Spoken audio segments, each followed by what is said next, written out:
ni ke patapo e o koe ke mau kumia si koi pata putaki e tawa koe tokela koe kawa ke ni ke patapo ke kau mai aela ki e pei ngau pulolo tonga pai ke aunga ki e si moela tui o tahoa ke lau tawai ke kau mai aela ki e pei ngau pulolo tonga pai ke aunga ki e si moela tui o tahoa ke lau tawai ai tonga ke ua tue ia i he koe o kano kupalo kei tupe o kute ke maru ai tarite ke maru ai lau moi kutone e makoe o mae Kaito o mau a ene pule, kaito o mau a ene pule. Ai tonga keke o tue, kiki a ihe a koe.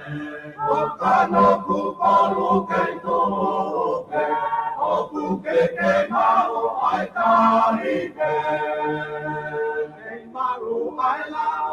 Oi kutone e pakoe mo pae e to o mau a ene pule e to o mau a ene pule ka holo ai a ke ko ke amalu aki mai a e po mai na e sine hopa Oye ulu ie mama maholo ai la aketo pe amalu aki mai ai po marina e siene opa Oye ulu ie mama ai toma keke ua tue iki a ie ahoe Ano kupolu kei tupe o kukeke mau ai tarike Kei maru ai lau Oi kutone e makoe o pae e tu o mau a ene pule e tu o mau a ene pule Ai tonga keke ua tue Kiki a ihe a koe O kano kupalu kei tupe O kukeke mau ai tarike Kei malu ai lau Oi kutone e makoe o pae Kei tu o mau a ene pule Kei tu o mau a ene pule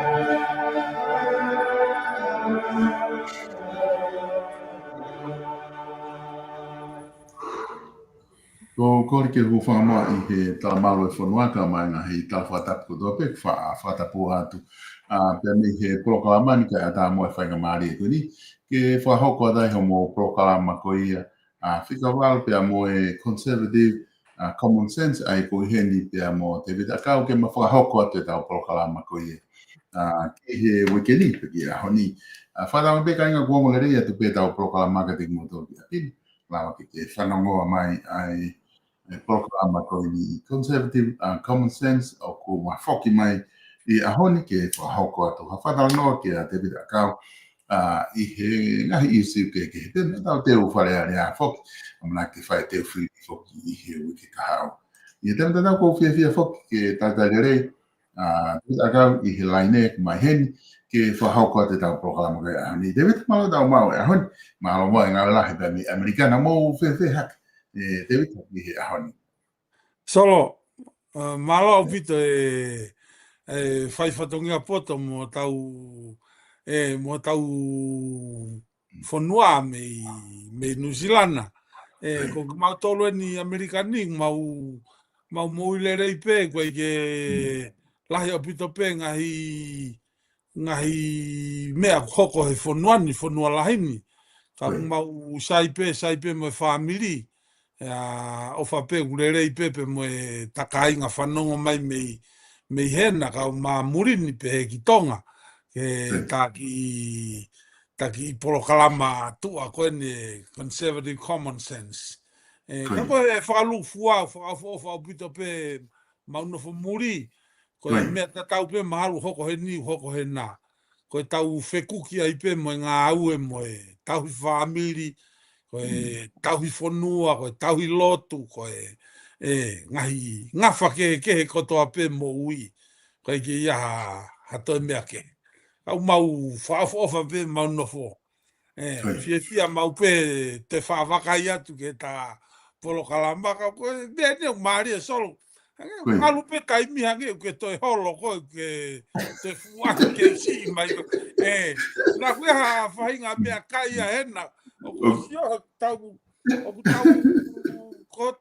tou alu mau taulia ke holo ko i hange to ki ma fao ma fofo ngā o ia ke to talavo ko tu i maro ko hinga pe ma ko ta kai fala mai fangi to ia ku iki ko i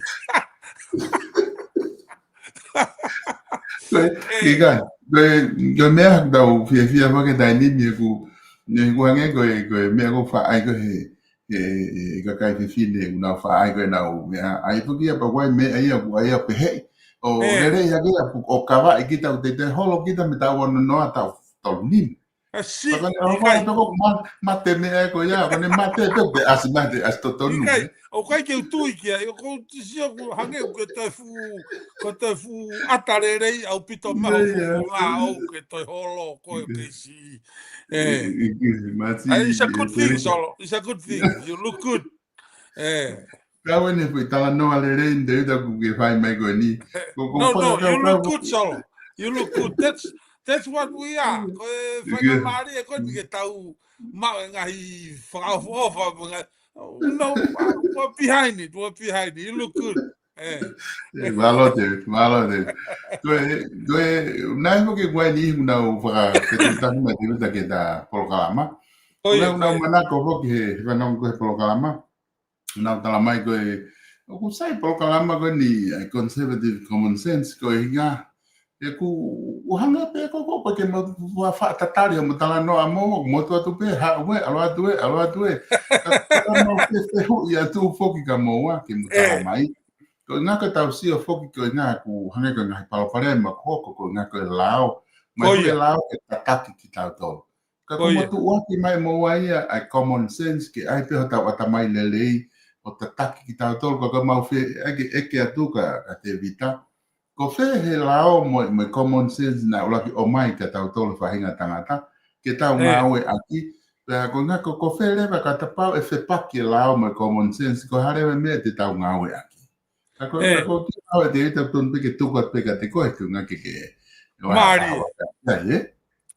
ko sio fra también Mari e ta ki fala lafo e ko te hau pe o tari pe te tatari fra common sense pe tau solo ko fe malo au pe te fa fe ui fe Mari ka ki te au ko me ande kala no ki ai solo o ko tui foki solo ki e lao ai o tua a natural law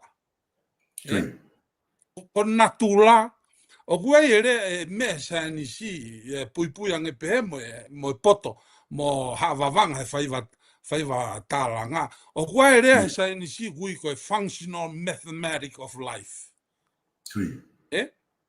ai ko foi mea ko to ape o mo ui natula sol mea mo ui ko pau ke mui e ke functional mathematic ke mata ifika e toki lava ngā ue ai ka pau hei kai ke lava ia mui ke mata ifika Ke ke lava ia ngāue. Te ula whakatata ki pe ai matala ia kau. E ko functional mathematics o matala ia kau, ko pau ke fisia, ko pau ke moto, pe ko pau ke whatakau, pe toki matala. Mata. Ai ko foi vaha taimi kato ko ia kua foi taimi ia ke moto ai pe ko ne hokosia pe ana taimi ke matala ku matala ia. Ai pau ke muy ke follow ai matala ia kau ia no functional mathematics ia matai fika. Pe toki lava o ne usia matala. Pa ko ne osi pe ne matala na ke matala ia tai ngata. Ai matala pe ia pe ko ne au pe na ko ke ne mai. Tako taimia ku ia i koko mahei kau e kakala. Ai ko ne mahei kau pe kakala, ko mai matala ia kau ia, kau kei alaha pe ia. Kei ngatu vai pe no alaha. Ai pa toki hange ko tanoko ia, pe lau le vai he punake, pe toki ia lau ia punake, ko mapaki e wha, kau kei alaha pe ia. Ki mai no ku inga solo. Ai ko kutui ia. O hue lao. Pea koe lao ko ia, ko pau ke muy ki ai, mea whanatula ko toa pe ia, e kupure lao ia ko ia, sai. Koe muy ki ai, mo tae muy ki ai, koe mea e kui koe common sense.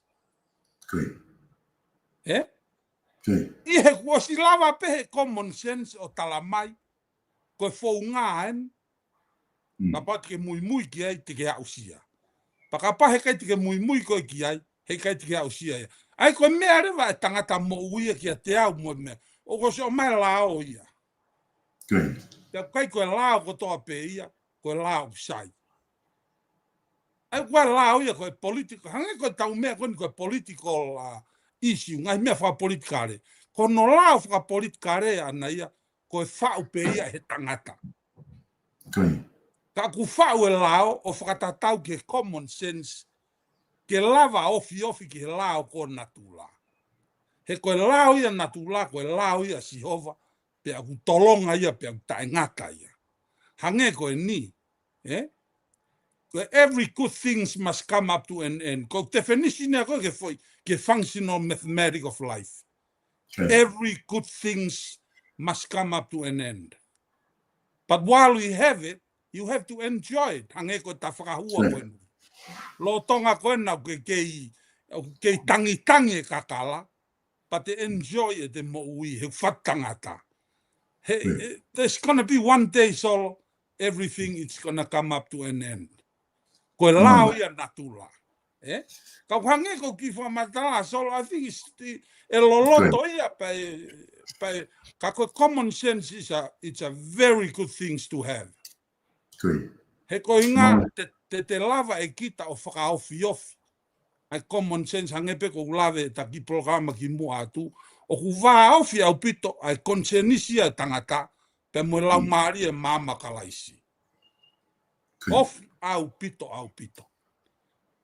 Aia ko tau pehe o kuiai pe fono, o kuiai mo lao, pe kuiai mo mea ko toa pe. Ka koe muy koe ki ai, pe mo no proceed o e te mo ui, o ku whai aki e common sense. E toki au whangatuku pe he mama o e atamai. Peka pote te fall in, mahalo te hinga me iai me ngai. Kai kia solo koe ki tari pe ia ke. Maali e pito ai. Mahino pito ai e whakatala ke whai e te vit. Pata ki ape ke mana tu iha ke ai hano eke mai koe e whakaukau. Koe taim ko mate koe konsenisi e te vit o ku mate he tau mate ho tau sino wha mate rie. Pe ku lava pe konsenisi he te kei mo ui o mate pe ia. Ka ku te kei mo ui pe kita alu e holo. Ko ke lava ki ngā ue ka kita. Koe wheu maari o pito ia solo. Kia te au kari no pe ki ai. O ku po uria pe konsenisi o ka pau he kai te lava tala e ne whakahino. O tari. I hange pe ko klave ko ne taki polo kalama ko o si. Ka pau o mai e rei mo kovi he ko konsenisi foki i hanga common sense ko e guongo i ko konsenisi he koe fuhu lahi kaha ia tau whepaki mo ia, I he tau mo ui solo, I he foi mamani koe ni, koe ta fight between good and evil. Every day, opposition everywhere. And when you're at home, koe taimi te au ke te ngā ua, koe opposition, koe waha koe o lerei, moi COVID is everywhere. Koe fuhu ia lahi taha, tau wheku ki he aho. But to make the difference, ki hono differentiate between good and evil, pe ko te whiri ki he lerei, pe ko te whiri ki he, o whaia ki he common sense. Te whakatata tā no ko ni solo. King Solomon is a judgment. Na ia e whakamau na whae tu o Solomon. Na te ongo whine mātua e ua, ko ki talanoa wawe, so te ki talanoa. O te naua, fuhu naua he pepe ta. Whine motua taha u whanga whatapu, ko pe whae totonu. Whine motua taha, ko whae loia. Whae ena ne kai hase pepe. Tarangre Solomon, I will cut the baby in half. Sike Maria common sense. Whainga Solomon ke lava he ongo whae, o mai ange e na common sense ke pepe. Ke lava Solomon o whaifa whakamau. Tangere vai Solomon, bring the baby here, I will cut the baby in half. Pea ongo e vai Solomon, e lava pehe whae totonu, ko ia ko e kaila, to give a pro-life. He ko Solomon ne tu ke pro-life. Ko whae ko ne kaila. Common sense. Ilo Solomon ta ko whae totonu ia. Ai ko na ne ta, o tamate e pepe. Ave aia ma e whewhine taha. Ko koloa peke mo ue pepe. Ko ke loto ke. Whewhine taha na loto ke mate pepe. Whaiwa. Oh, that's fine. I'll get the other half. Even though you will be die, but ko mea solo ko common sense. Ko mama kalaisi. Kune whakaose. It's a last decision made. Sometimes hange ko whehui. O ku te lue holo pe kita. O te os ilo pe mooni. Ka ku mate common sense. He koe ke te lava reveal. Ke te express ki tua. Ko kalaisi eni whanawhana mahe lau maari. Koe mooni eni. Ka ko hinga koe tau loto koe ke tau politically correct. Ke tau sio. Koe hinga he kuiai. Koe politically correct. Pe mea koe. O kui loto hate. A whehi a. O kui loto manuki. O kui loto sio kita. Koe nau ia. O kovi ai fuhu moererei he ako toa pe. Pe ka paurewa te mapelu ke nau e kovi. Pe mate rewa common sense. Mate mama kalaisi. Nga hina pito. Te mahina pito ai whakatara noa na ke oku ke whahoko. O pe ko mga koe taha koe kau taki mua maa lolo oku ke. E lawa tala taki tau tau ke ta whakalau maa. Taki tau tau ke ta whakalau maa ni e pe aku. Oku tau ngongo i pe mo on whake whakatara mai koe mea ke. Pehe he kau puna ke maha koe pe ni se mo ui. Ke tau lawa tala tai ni koko whake hala ki tau lawa tala. So, ile lau kai motua vavau. Pasi malo boe foi loi o ngongo rerei koe. Koe loi o ngongo rerei koe. Malo so. Koe. Te vita koe ta programa ko o si foki na ke o mai foki ai na ke endorse ai ni i na talere I foki o na ke os endorsement ko ni I ka quantity pa na ta hanga pe o tala noa e ngahi ka whafonga lo tonga koe whare area o na o wakai koe ke kinau tolu pe te nau whewhe ka koe konga mahu inga ia I he endorsement kana ke whahoko I he programa ko si koe ngaha na ke mei nofo I he foi pure anga koe ni kunau lo tonga pure anga lo tonga na ke endorse ka toa na tolu ke na te foki mai ki loto whare area I he whiri koe ni I upi ka hau kere upi ka hau pena ai pe mo pena toko atu ave to nga koe kau whafofonga me ngā he whetu pena ke endorse ni ia ki na tolu pe ai pe ni ko ke fu o ilo kena ke tala mai ki tu pe ko ke fu ma o kia ka ko nga ko konga ko ia ko lot pe ke o atu ka te ko pe me he vaha ko ta proclama ko si ki a honi ku te a hani ia ku lili pe ku ke tu ma o pe i nga hingo ko ni na hanga o mai ke ta fono nga he weekend pe to ko ko tu he weekend ka ha ta in fili pe ko ke ta velo pe a fili ko lulu ko me ai ka e te ta Mari fu solo, ko foi men solo Mari, ko ta polo kalama solo o kui kai ko polo kalama flip flop. Mata ki ke mata rere ki ovare peia o flip flop ia. Ikai ko fili a kakai pe mo vakai mai kakai o kai fu ke utari a solo me akon. Que fai a decision making according ke sio a kakai. O kai ke play a ke mi koe ka fai ha decision pe ke mata rei pe ke kakai. No, I do my decision according to what I know, what I believe, and what I have been pushing for according to common sense. Aya ko foi endorsement, full endorsement, o kai ke pe ko ki full endorsement.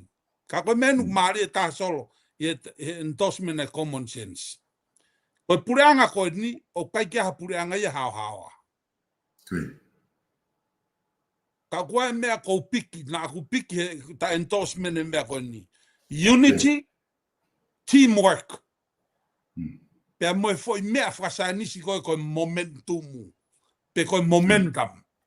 Ai ko mafana ko lo tonga ko ne matangi puke. Keep it going. Sai. Ko pureanga ko ni lolo tonga o kuai peni hia nga vai loto. Ka ko nga ko lava he polo kalamai he ko nge pe ko tau tangata akapulu foko so. E sai e fes, e sai e seken, e sai e foweti. O ko hafe ia ko ke sai ne asisi e pulu. Ulo aki tuai ne o mai ana pulu. Ka he ke tau nofo tau toluia i hafe. O vale pe ta ko kapakauia o ku lavea pe to mui ene offloadi pe to mui ka ke tau nofo pe foi kapakau pe e to e timi falugu fua o siofi he ko tangata pe ku ave ki hono position o guai hono malo hingai pe guai hange ka dingi ka pau ko fesi malo hia he offensive ka kai ke sai he tifeni ko ne kai pe ko ke sai fesi he tifeni e o mai le va ngo break away tifeni le reia ke na alfi mai fesi the reason why I'm talking like this solo we are looking at the whole team that playing political in our government. Some of them good in politics, some of them good in social, and some of them good in economics. Ka koe tausio hange koe lave koe fehui ena marie. Koe kaufaresi. Koe ne mea nau mea kou fai ko hono whakamāsila ata mai o sisu ke tari ke whehala ke sisu. A tō mai whehui ko ni me kaufaresi. Ko ha mea te taulawai o tala ai a kau o kurerei. What is the difference here? What we can do to make the differentiation between good trees and bad trees? Sike talanoa ko e wholawholana e tari ko e paula ke kakai he pelu. E moulava tala e a kaurerei kune whakafua mai e fua kurerei. And that's the solution, solo. That's the whole entire solution. He koe fua kau e ai peho no konga koe ke sai. Ka koe a kaurerei o kune laku mai e fua kurerei. Pea koe a kau kovi o kune laku mai fua kovi. But that's my answer, solo. Endorsement aku. He kai ke utoiriri ua uia. Koe fo ipureanga koe ni. O osi asi mai fua ia kurerei. According ke tau lao. Ke tau ekonomika.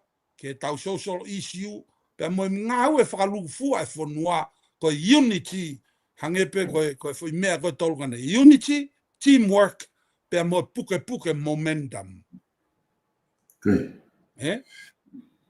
Maria pito e whamatala koni ku ke whai ki te mi. Ko ngā whakouto e ke atuai, ko ngā haku o ku ia whakeni ku nau pehe ku hange mo vete ti mi e pure anga he te whiri. Nea mo koe ki tau sea ta dolu whaha mo vete. Mai koe i tū mao pe e kau taki i he nau pe tā mea whai. Ko isi o pe e nau mo vete holo he isi o koe he whamau anga. Ka aku nau kei tū mao pe nau doli o te ke o mai ha whahinga tari. Kako hinga te te eke atu na aku lama o na aku te ia haririu he anga hasi o i wike taha koe ni ki he ngahi kandidate koe ni koe fui mea pako o mahoinga taha ia koe ni nau sia na o mai koe me ko toa ai pure anga ku nai loto pea moe ni ihi toko lahi he ngahi wahenga na ke o mai koe te nau te foki me pe nau toria ki whare area hene tu koe ia ka koku hiana ku o si ki hawhainga maari he taha fo'ou ke usio he ngahi wahenga. Nai pe ngahi wahenga na kai ke o maha hingo ai. Ka ku si ki ha taha fo'ou e asi mai i he whamatala koe na ki hanga o mai e te wiki pe ku pe malawa ke ia hani ihi fo'ou te nau hou mai ki whare area. I hanga hao sio he taide. I mean, but man te whakata endorsement ni a taua solo. Koe. O kai ke talawa taua o make a prediction about what in the hearts of the Tongan people.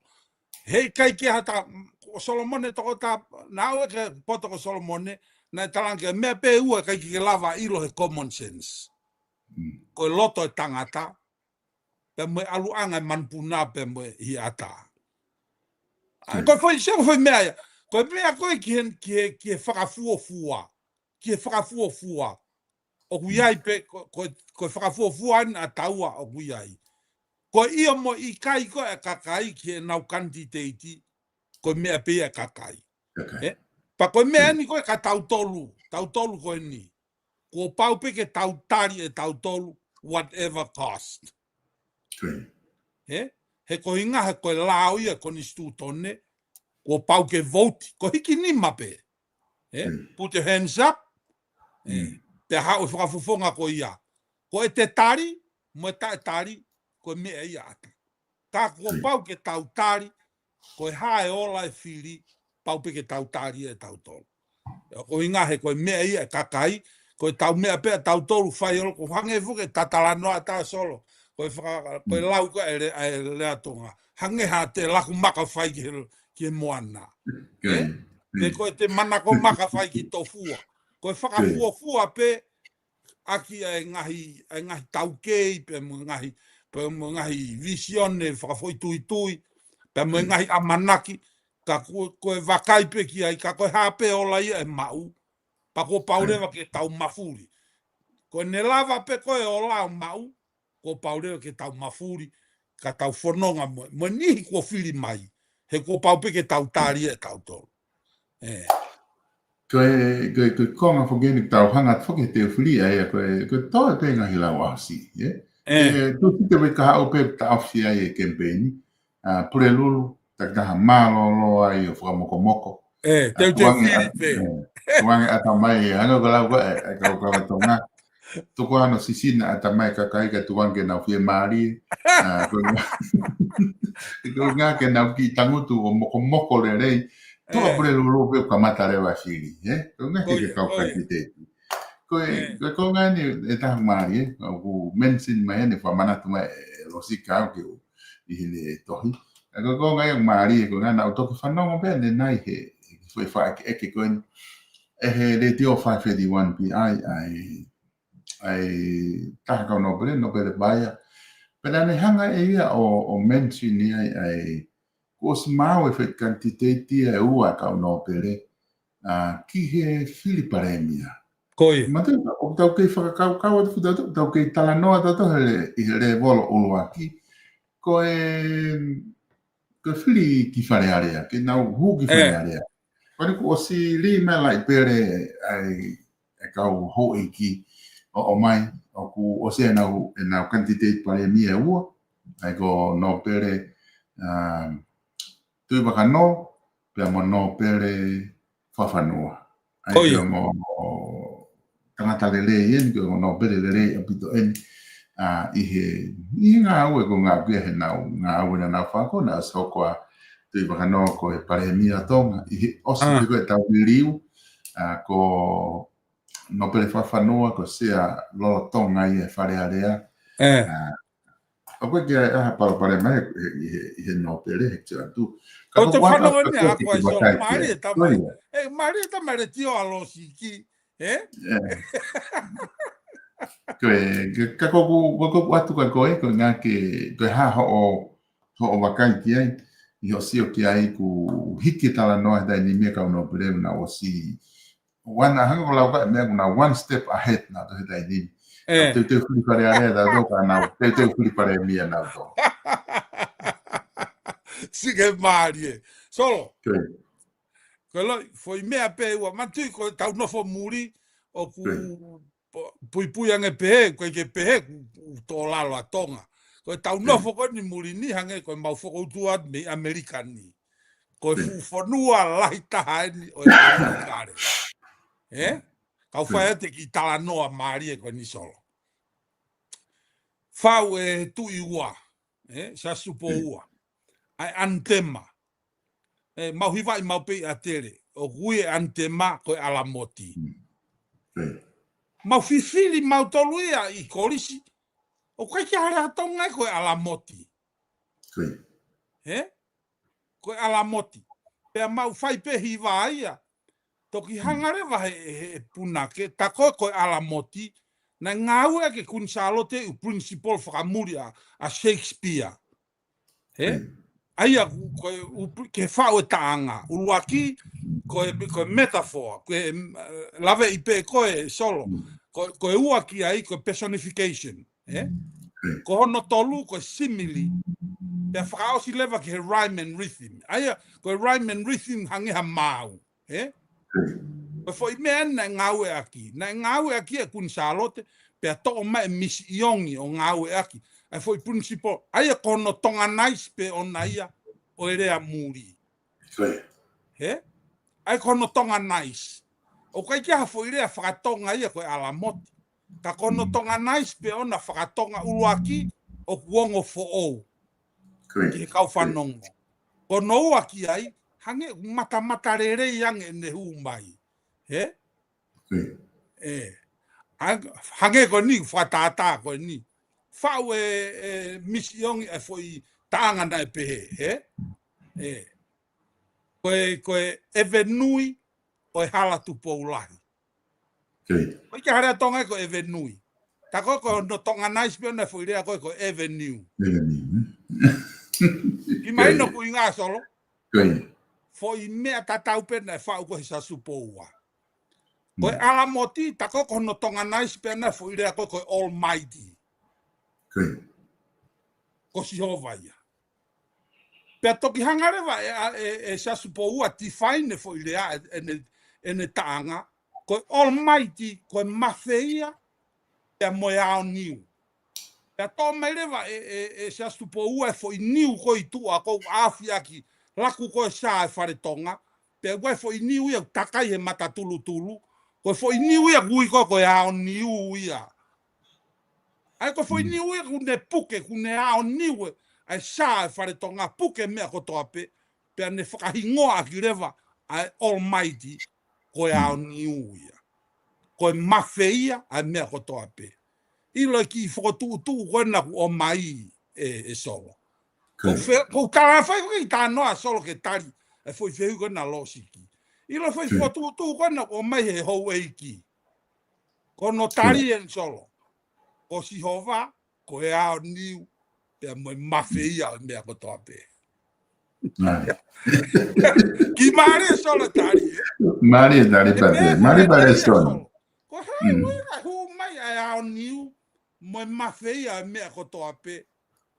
Ki he foi tu whakahu mai, ai ongo hou eiki no pere kone ua, ke kau he whiri wharea rea.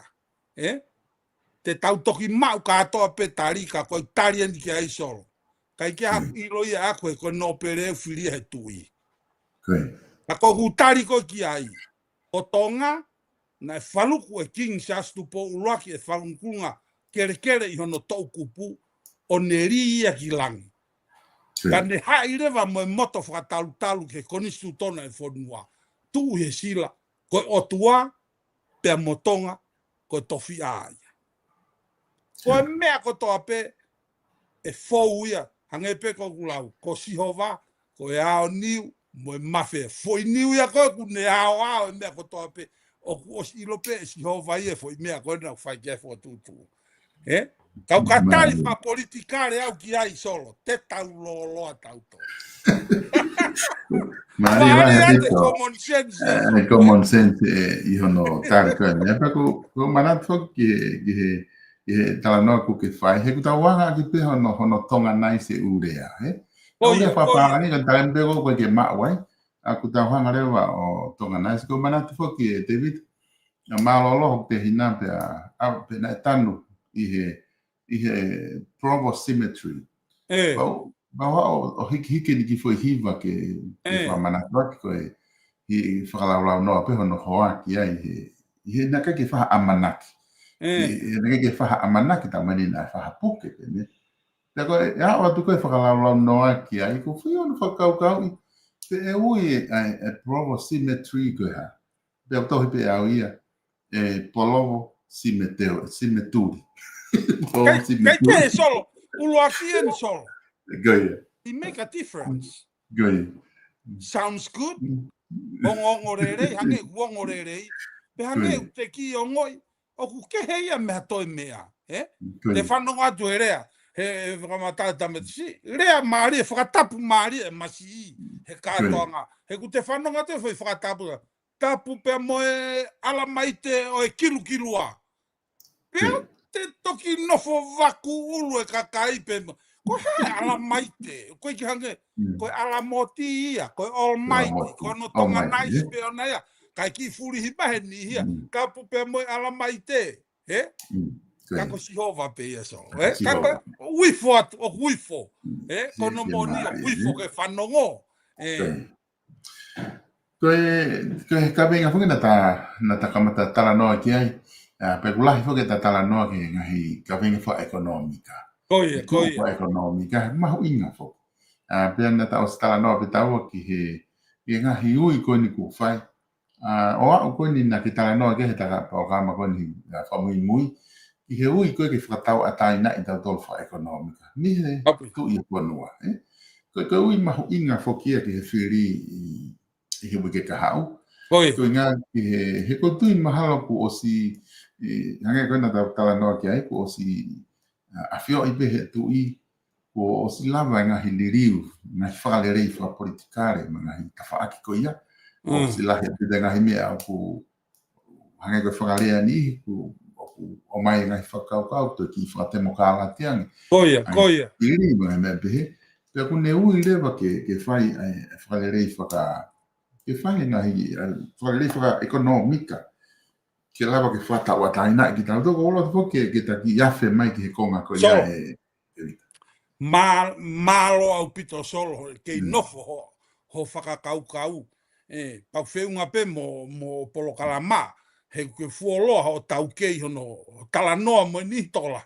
Whekau aku mo isi uweni. O kei loi rea e tōwholofola e nea whio e solo. Koe mo oni e mo oni. Koe mo oni e mo oni. He koe visione ia e nea whio mea sihova. Kau atu ki tala noa koe ni ke koe ke tala. Whe mahi noa whekau aki mo he koe hae kaunga a sihova ki hono pure anga ke pure anga tonga. Koni stu tona Isileri na e tohia e Mosese.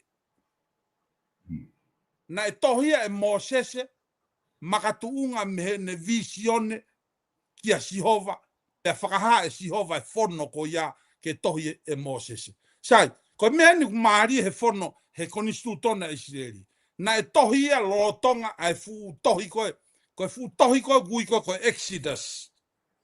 Exodus. Koe definition of Exodus ia, koe movement of the people. A ue whanoa he toa wha.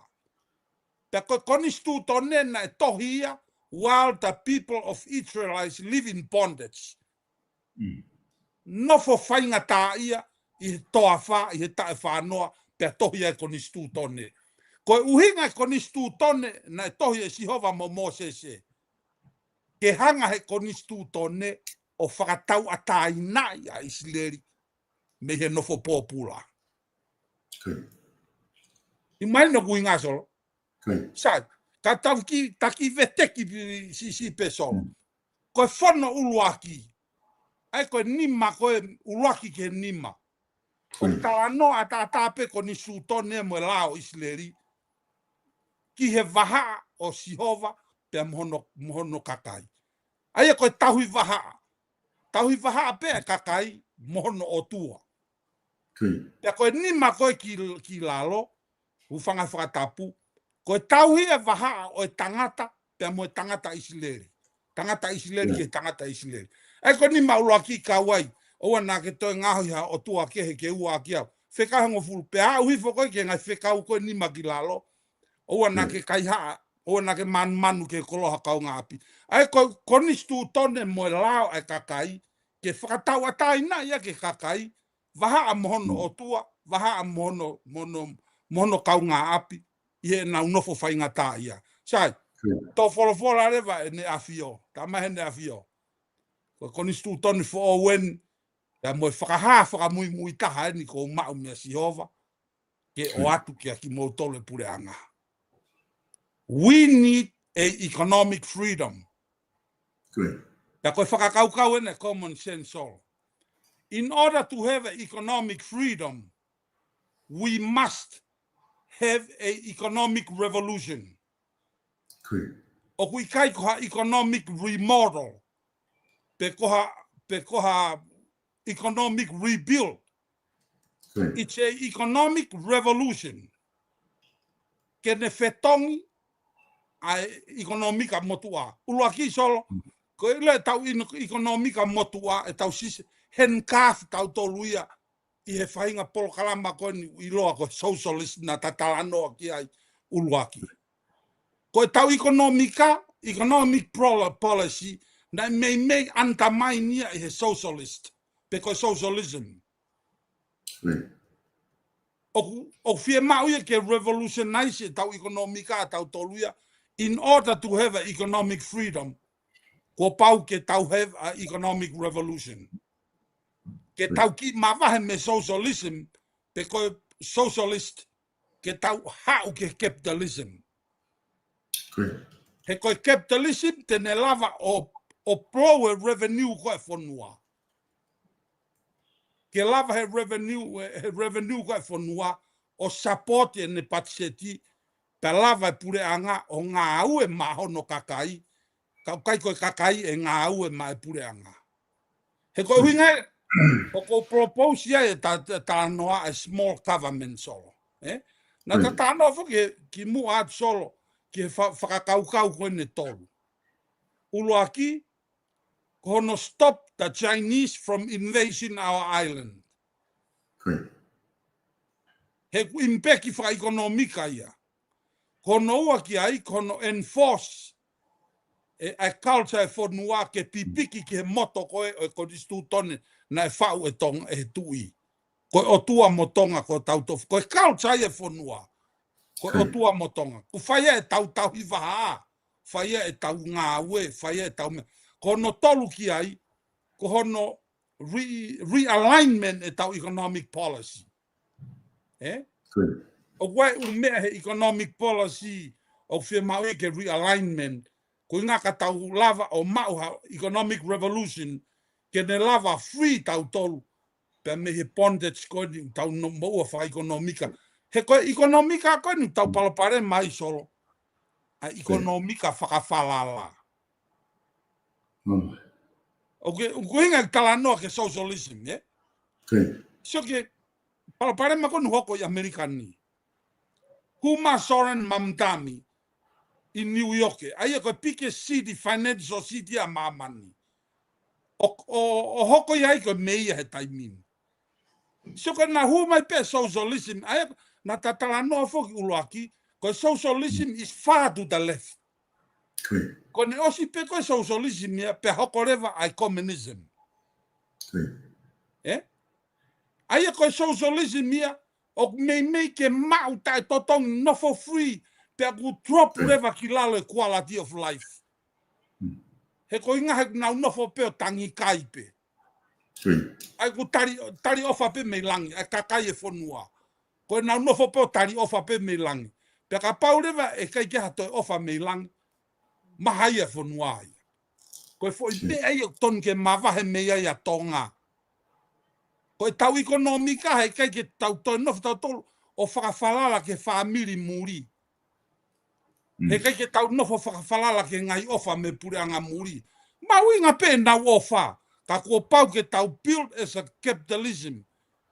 Ko pro-business, pro-life. Ko ngai te whitoi moni whaka-republika ia ton ke fusi mai koe ke tau ofi ki ai. Ko ira ke lava tonga o tu o ngā ue i pēa tonga. Ai nau propose ai ki mua solo ki mea koe ni. Ko ekonomika koe tonga, na tau whawhalala pe tau tolu, made from China, made from the USA. Na kai kia mea pehe e kuanga kun Charlotte. Ko taimi koe na matua e mataka. Mataka siaine mo vanilla me lolo alai walu. Foi ngou e pehe e tolu. Lava pehe foi ngou e tolu wha ekonomika koea o ngā ko i e patsete e whanua. Me he revenue na mau. He ko inga he ko hina, vanilla, niu, e mo siaine. All made in the Friendly Island. Ai o kei believe pe polo kalama e ko ni solo common sense.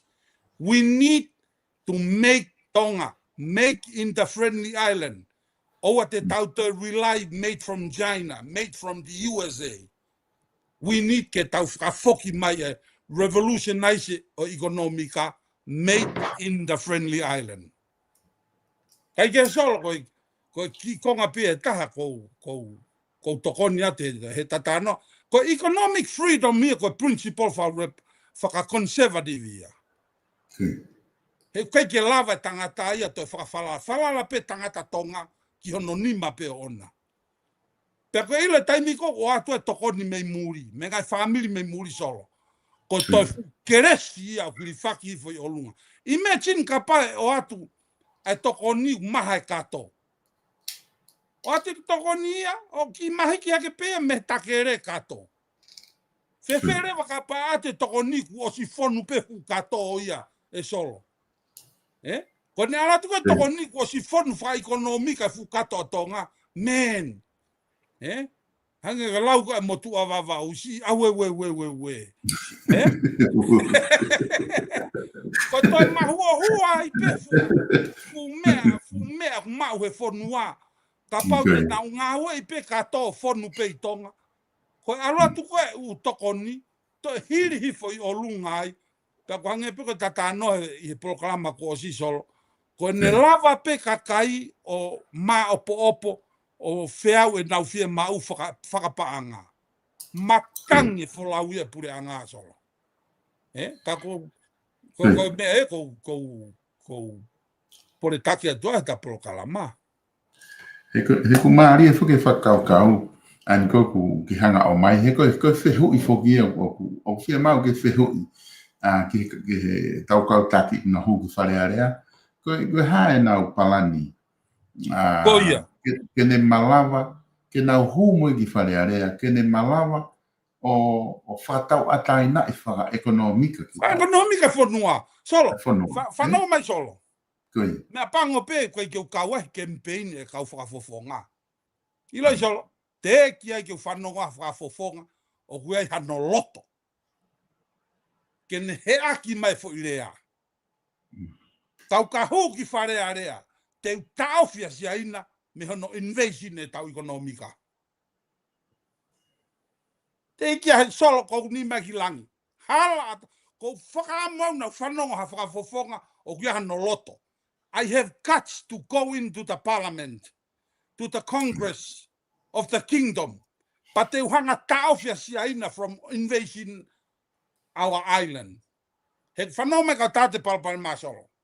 You know, if you go back to history, koe au nofo mai ki he kolo o kuia koe muri. Koe. Pea koe muri ko toa pe au nofo mai ki he kolo. Una mai na tō reipa he whonua. Te ia ta leipa. Ko nau tolu hange ha pōpula. At the first time, they will be the popula. At the end, they will rule the country. Okay. Koe whakatata mo ni pensolo. Ki Hawaii. Nai o mai e kau Filipino ki Hawaii. Koe nā mā ngā au he tō. Koe nā mā whāma. Nā mā ngā au e tō. Where are the Filipino right now? The Philippines. They are ruling Hawaii. Let's talk about Fiji. They bring in the Indians to farm the sugarcane. Where are the Indians now? They are almost there. Aia ko poretaki ka wa kantiteti wa noloto. To revolutionize the economic whanua. I will go in and stop the Chinese from invading our island. Because one day...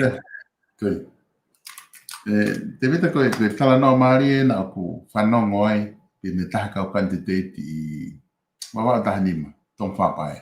Koia. O taha business fogeni. Ko mea na tala ko entosa tom wha. Koe. Pea koe ku maari ia he konga koe ni ko tangotu whao o whanongo kai whamatala tom wha. E nai pehe tom wha hene whamatala. Hano, mooni o ku mau whepake ngai business ia mo paloparema. I kau si aina. Aku hanu e haku wahenga ke kau si aina. Kana tala ka nau tō. Te ke tō mui. O te ke it's not too late. Yes. Ko uhinga, ko ne uhinga ki ai. Ke kau si aina, te ke hase aina e whaulao. Ke kau si aina nau mai po whai ngā ue. Ke kau huu ko whare area ko kai tonga ko toa. Ko nau tolu nau whao e lao. Te nau lawa o taofie, whaatai taofie.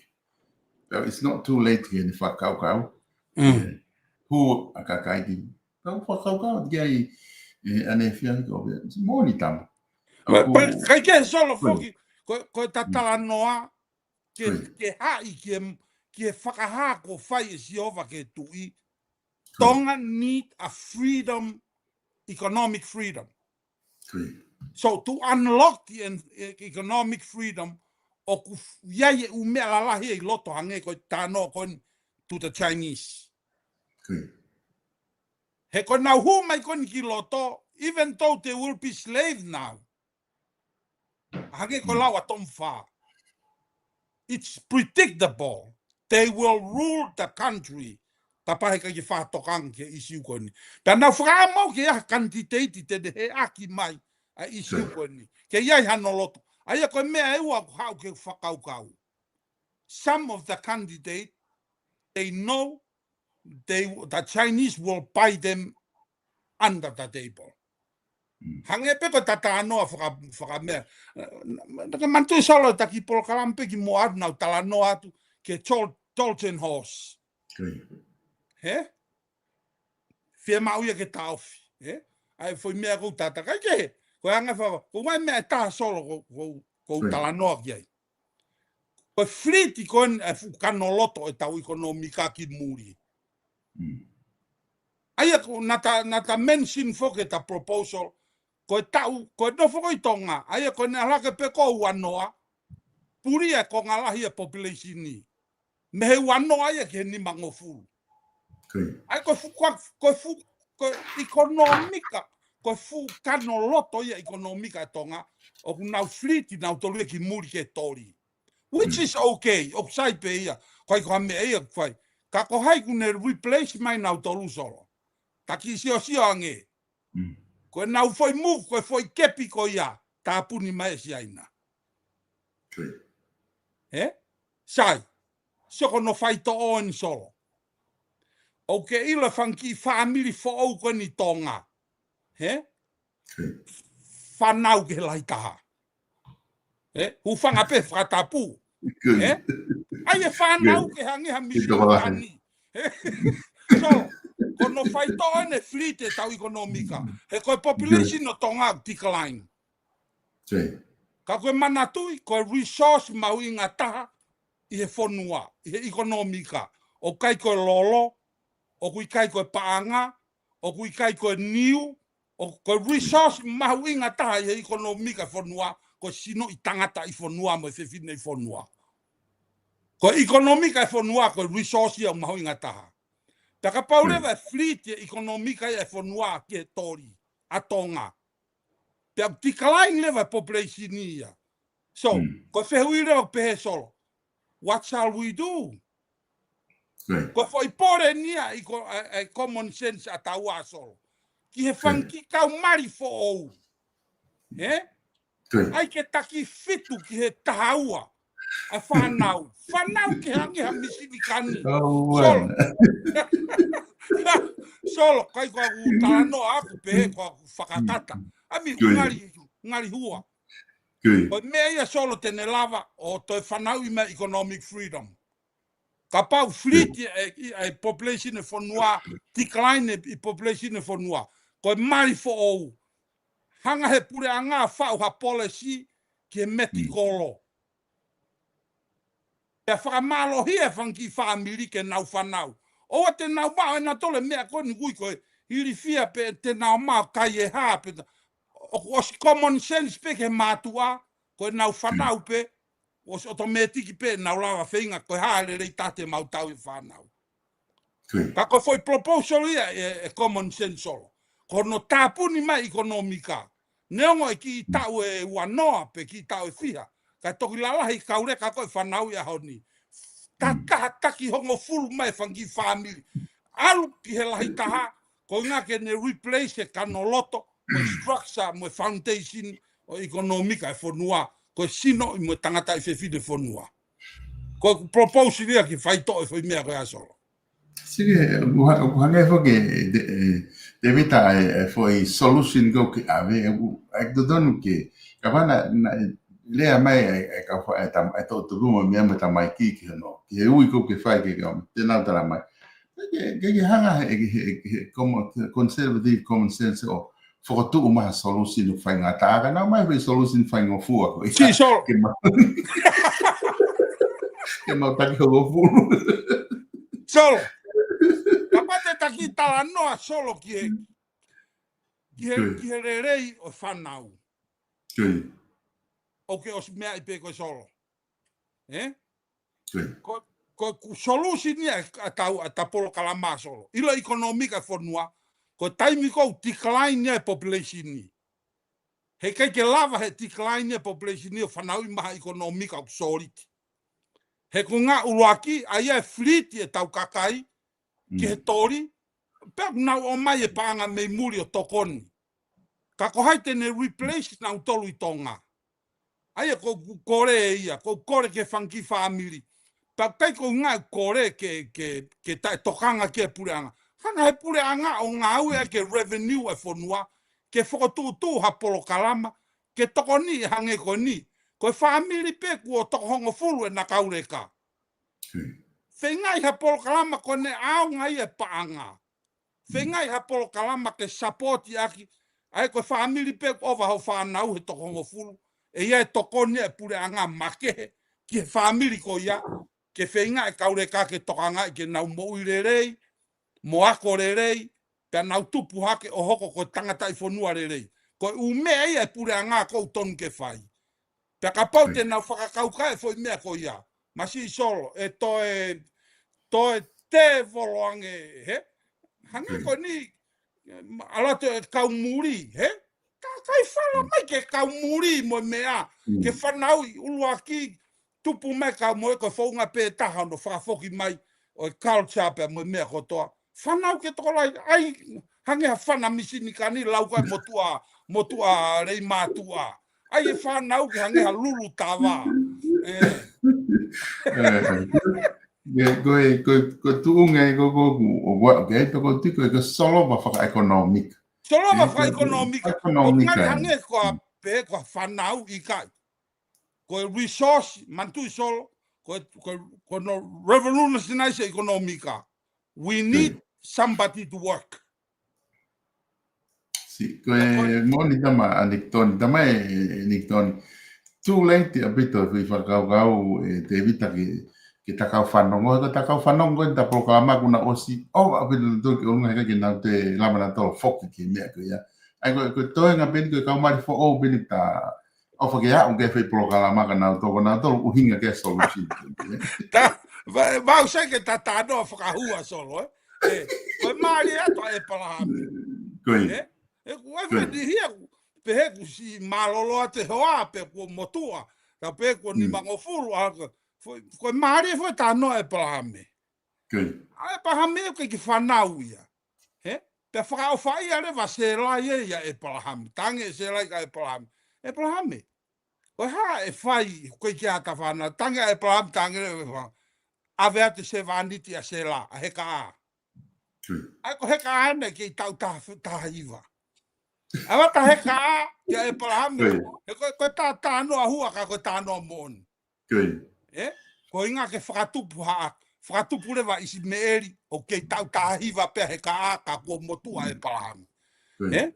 Ta koe uhinga whukia nei mawahea isi meeri. Toi whakaha rewa isi hova e fuakawa fo ou. Ta kai ke tuika e palahami ia. E toe whanaua se lai kua motua. Kai ke tuika e palahami. Ta ko taimi koe ne whakato e sihova e fuakawa. To mai rewa e palahami ta masio te tangpe ka sihova. Te u whei laulau atu aki. Ne ongo e ne tōtaha. Ka te u whakafoki atu maau he kua kakato e fuakawa. Pa ke sio ka hae tare sihova, tanga sihova. Tuko tamasi ki he. Koe lami e nai ko steu ke whaia ke whei laulau. A ngai whahua fuke ta tānoa solo, ka koe foi monia solo, ka solova ekonomika a tonga. To increase. So nau hau wha mui mei tonga ulo tonga tākiru tolu mana tonga. Koe taimini, decline pe population ni, aluivo pe o tākiru fitu ngeau, mau pe o tākiru tolu ngeau. In order ke toi whakafoki solo, koe foi moni pen ko talatu.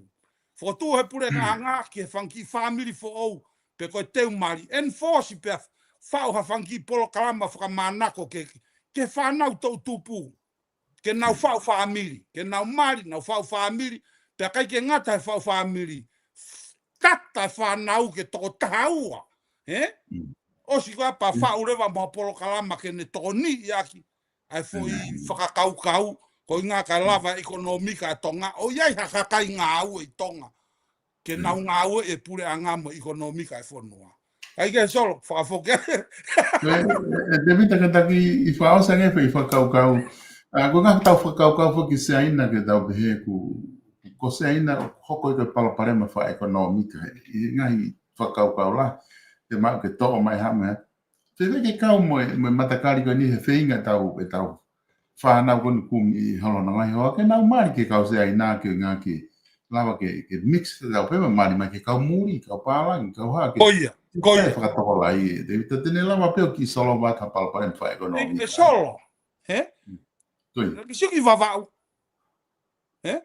Ko haina nau langa mai ekonomika wawau. Ko kau si amane ia. Ko Senf, ko Wolfram, ko Papani. Ngai family na hafekas. Pe ko taimi ko o atoi ngai family muri pe to takai fala mai ki ai whanau tonga.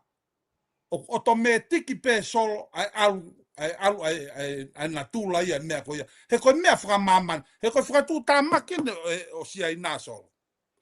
O koe asenita koe si a communist China.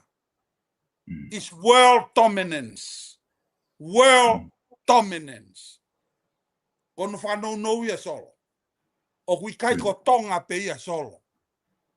Ka pau nau whai mai ki Amerikani, mo ngai whanua Europe, mo Western, mo Wesite.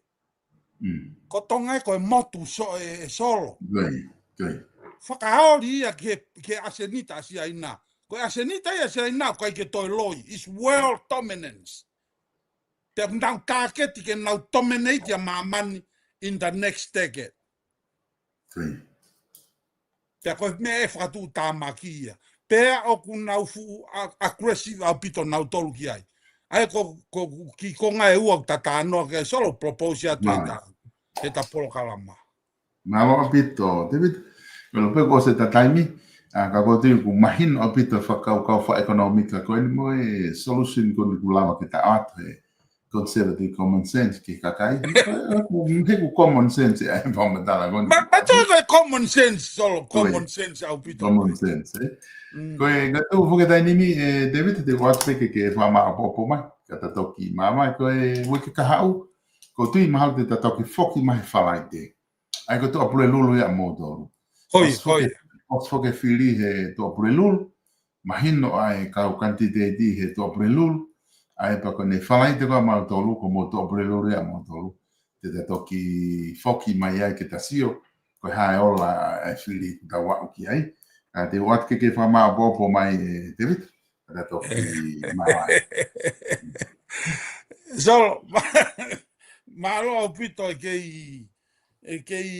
mau taimi fa malo ke viponi o tu ko ngala fuke ta mo eta ki fa kau ke fotu eta poro kalama ke ta lava o mahanga i moni pe mo fai haki fenga pe ne ongo kai ke fulele fe atamai tamau pe ko haka kuta fenga ke towaki mai mo tafunaki ha mama ke atamai kakai fili o tonga ke nau wa mai ko ke to fili ko ni ko ia hanga hi mea ku tokoni ke te nau tolu ke fai ke nau fili angepe ko ku lave ki mo atu ko e lava ki loto mo kai ke lava ki loto ko e isi ke heia ka ko e fenga ko ke o atu ha ki tokoni ma mama mai kakai fonua ke na wo mo ia fai ke nau fili ko konga mau ingana fotu wa taki broadcast ko ni conservative common sense pe fai ka to pe ai loto pe kai ki ha me ai ke o atu whakaukau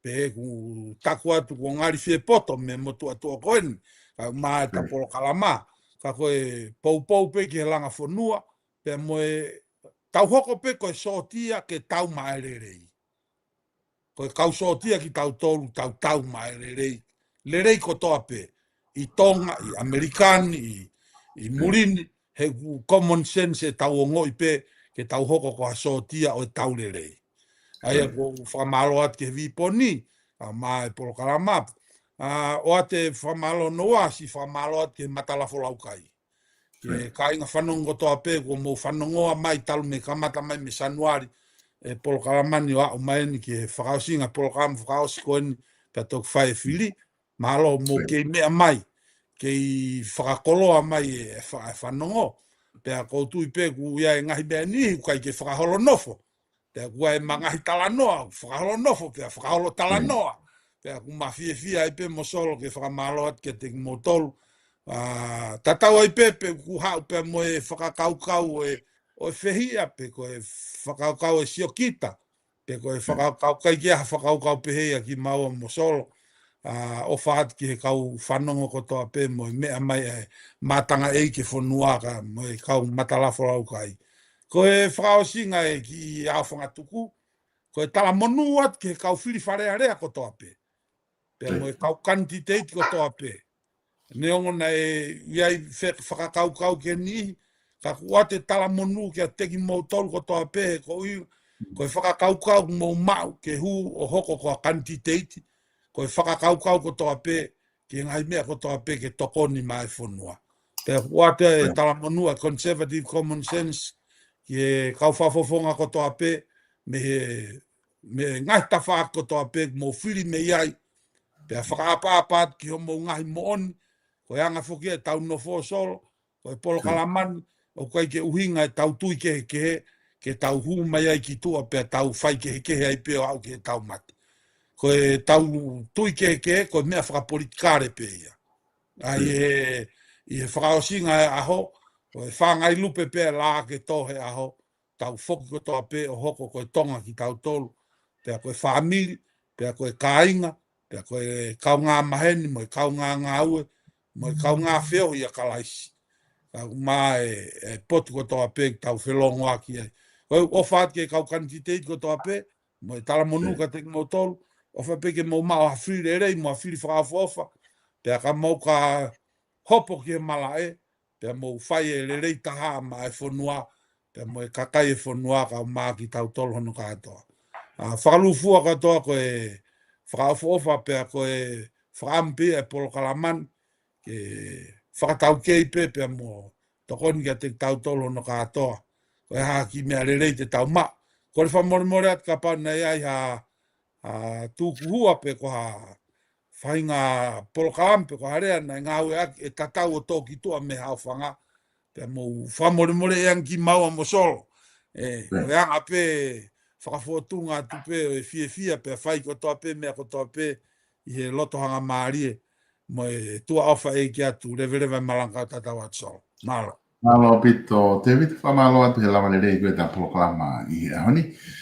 fa malo atu koe ngā koe kei hoko mai e proklama pe fa malo la he atu ke ki ngata proklama ka kono sponsor ko i e proklama ki lava fa hoko proklama ko ni fa malo la he tu te vit i toko ni ma family ki he ka fa ki koe o sponsor proklama ko i ki de bipon media ke ki ngata fa malo atu ka te mo tol kainga i ho mo kau mai i tau proklama hangi koe kua te vita koe tau proklama ko ia e whiawhi hoko o ai whitua Nusilani ko e whatwhanua fo o ia pe mo e 8 Minister Policy ka matatau wadu he mo te vita tau toki whiro ngaki i ha ma foki mai he osi e whiwhare o whatu te vita o fatso malo